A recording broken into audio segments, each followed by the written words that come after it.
Resource Center at 76th and Bradley, where now they're the ones looking for help. This is actually our reception area, and it's also our art gallery. We see each woman as a work of art. It's hard for Debbie Lassiter to see her life's work in shambles.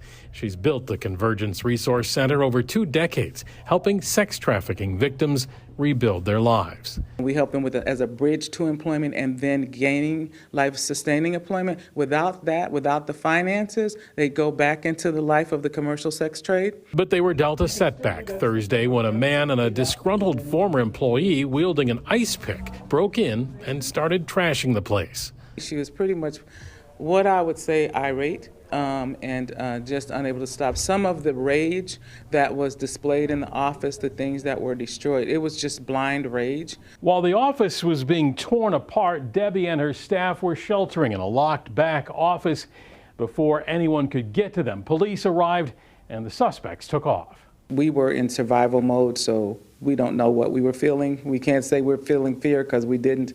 We were just making our way through it. The damage is in the thousands. Computers smashed, monitors cracked, furniture trashed. That's broken. That's a bookcase that was standing up in the corner. But Debbie says the foundation here remains solid. This is not going to make us go away. This is not going to make us stop helping people. In Milwaukee, Nick Bohr, WISN 12 News. Milwaukee police know who they're looking for, but have not arrested the pair. The center is asking people to reach out if they want to help. We have a link on the 12 News app.